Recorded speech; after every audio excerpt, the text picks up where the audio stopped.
5 people were forced to kneel in a snow-covered soccer field on the night of December 14, 2000. Only one of them walked away alive. She walked over a mile through freezing Kansas darkness, naked and bleeding from a gunshot wound to the head, to knock on a stranger's door. How does a single week in a quiet Wichita neighborhood collapse into one of the most brutal crime sprees in American history? And how did one survivor's memory become the backbone of the entire prosecution? Over the next few minutes, we will walk through 5 victims, 2 brothers, and 1 piece of forensic evidence recovered from a snowy field that sealed the case. Pay close attention to detail number 3, because it is the one investigators say still gives them chills. If you follow cases like this one, subscribe. On Dark Cases, we cover a new investigation every week, told carefully and without sensationalism. To understand what happened in Wichita, Kansas between December 7th and December 15 of the year 2000, you have to start with 2 brothers, Reginald Dexian Carr, 23 years old at the time, and Jonathan Carr, 20. They had grown up in Dodge City, Kansas. Both had criminal records. Reginald had been released from prison in Missouri only weeks before the crimes began. When he came to Wichita, his younger brother joined him. Within days of their reunion, they would leave a trail of violence that shocked a city not used to that kind of news. The first known victim was Andrew Schreiber. On the night of December 7, 2000, Schreiber, 23, was carjacked at gunpoint in Wichita. According to prosecutors, he was forced to drive to several ATMs and withdraw cash, beaten, and eventually left alive. He would later identify the Carr brothers as his attackers. That crime, on its own, would have been serious enough to make headlines. But the brothers were only beginning. 4 days later, on the morning of December 11, 2000, a 55-year-old cellist and music teacher named Ann Walenta was shot outside her home in Wichita as she tried to escape a carjacking attempt. According to court records, she was shot multiple times but managed to drive herself for help before losing consciousness. She survived the initial attack but died from her injuries weeks later, on January 2, 2001. Ann Walenta was a beloved member of the Wichita Symphony Orchestra. Her death would be added to the charges against the Carr brothers, but at the moment of her shooting, police had not yet connected the recent crimes. The city did not know that a pattern was forming. Then came the night of December 14, 2000. This is the night that would become known as the Wichita Massacre. At a townhouse on East Birchwood Drive, in a quiet residential area of East Wichita, 5 young friends were gathered. They were Jason Beaufort, 26, a middle school science teacher; Brad Haka, 27, director of finance at a data firm; Aaron Sander, 29, who had recently decided to enter the priesthood; Heather Muller, 25, a preschool teacher; and a 5th young woman whose identity has been legally protected in court records and who is referred to only as HG. She was the only person in that townhouse who would live to tell what happened. Jason Beaufort and HG were a couple. He had, only hours earlier, bought an engagement ring, planning to propose. According to the trial testimony given by HG, 2 armed intruders forced their way into the townhouse late that night. The 5 friends were held at gunpoint for hours. They were robbed of cash, jewelry, and personal items. They were driven at gunpoint to several ATMs and forced to withdraw money from their accounts. What followed, according to the surviving victim's testimony and the physical evidence, was hours of sustained abuse and terror inside the home. Out of respect for the victims and their families, this channel will not detail what HG described in court. Those details are on the public record for anyone who chooses to read them. What we will say is what is necessary to understand the case, that all 5 victims were subjected to prolonged cruelty before being taken from the home. In the early morning hours of December 15th, the 5 victims, now stripped and freezing, were driven to a snow-covered soccer field on the outskirts of Wichita. There, according to HG's testimony and the forensic evidence, they were forced to kneel in the snow, and there, one by one, each of them was shot in the head. HG was shot as well, but the bullet, deflected in part by a plastic hair clip she was wearing, did not kill her. She lay in the snow among her murdered friends until the vehicle carrying her attackers drove away.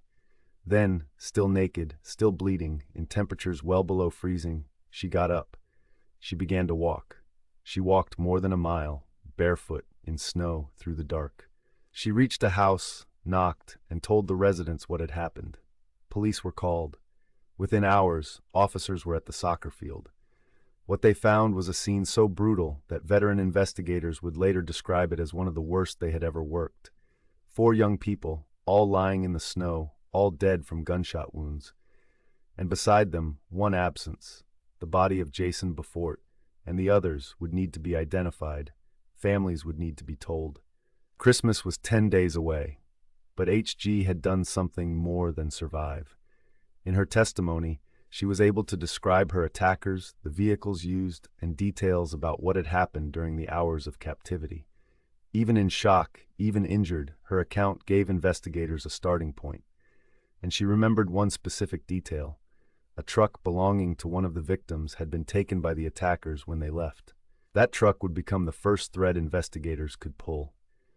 Later that same day, December 15, 2000, Wichita police located the stolen pickup truck.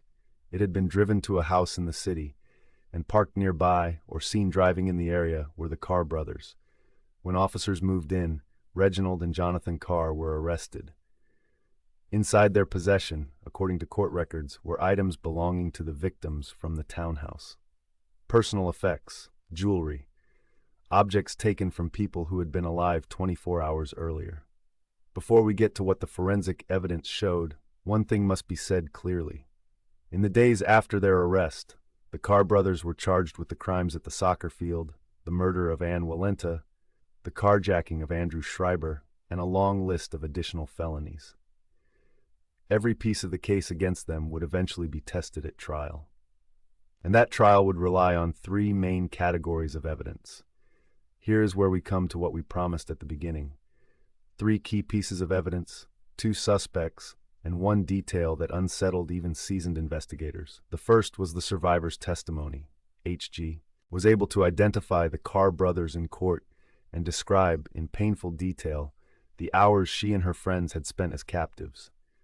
Defense attorneys challenged her identifications, as defense attorneys do, but her testimony held. The second was the physical evidence tying the brothers to the crime scenes. The stolen truck, the property of the victims found in the brothers' possession, and items linking them to Ann Walenta's shooting and Andrew Schreiber's carjacking. Prosecutors built a chain that ran from December 7th all the way to December 15th. And then there was detail number 3, the forensic detail investigators say they still think about. At the soccer field, alongside the bodies of the victims, crime scene technicians recovered DNA evidence, and on the snow itself, and on items left at the scene, forensic teams found biological material that would, in the laboratory, be matched to Reginald and Jonathan Carr. But the detail that unsettled investigators the most was not the DNA alone. It was the recovery of that plastic hair clip, a small, ordinary object that HG had been wearing. When the bullet struck her, the clip deflected the round enough to spare her life. Prosecutors would later argue, and the survivor herself would say, that without that ordinary item, there would have been no witness, no trial as it unfolded, and no living voice to speak for the 4 friends who did not walk out of that snow. The Carr brothers were tried together in 2002 in Sedgwick County, Kansas. The trial was long, painful, and closely watched. Prosecutors presented over 100 witnesses. HG testified. Family members of the victims sat through days of evidence. In November of 2002, both Reginald and Jonathan Carr were convicted on multiple counts, including capital murder, first-degree murder, rape, aggravated kidnapping, aggravated robbery, and aggravated burglary. Both were sentenced to death. But the case was not over.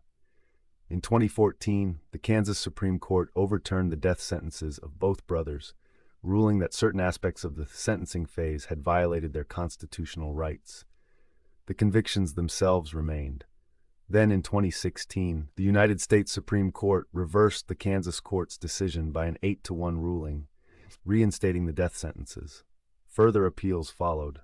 In January 2023, the Kansas Supreme Court again considered the case, upheld the convictions, but sent the death sentences back for further review on specific issues. As of the most recent public reporting, the Carr brothers remain incarcerated, and the legal process around their sentences has continued to move through the courts of Kansas. For the families of Jason Beaufort, Brad Haka, Aaron Sander, Heather Muller, and Ann Walenta, more than 2 decades have passed inside courtrooms and appeals.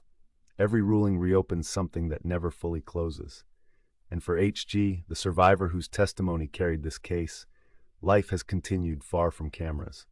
She has, over the years, spoken publicly on rare occasions, and each time she has done so, she has spoken not about her attackers, but about her friends. About the science teacher who kept the ring in his pocket, about the preschool teacher, the finance director, the young man preparing for the priesthood, about lives that had futures. One question has followed this case since the day of the arrests, not who did it. That was answered by evidence, by testimony, by the courts. The question is why. What produces this level of cruelty in 1 week, in one small pocket of one American city, from 2 brothers who were not strangers to the law but had never, on the public record, done anything on this scale before? Investigators, psychologists, and journalists have offered theories over the years. None of them, honestly, feels adequate. Some crimes resist explanation, and this is one of them. What is not in question is the courage of one young woman who walked more than a mile through snow, in the dark, wounded, with no shoes, so that her friends would not disappear into silence. Because of her, there is a record. Because of her, there was a trial. Because of her, 5 names are still spoken. Jason Beaufort, Brad Haka, Aaron Sander, Heather Muller, Ann Walenta. They were young, they had plans, they were loved. And tonight, on a channel that tries to tell these stories carefully, they are not forgotten. If this case moved you, take a moment to subscribe to Dark Cases. Every week we cover a new investigation, told with respect for the victims and attention to the facts. Leave the name of a case you want us to look at next in the comments, and we will read every one.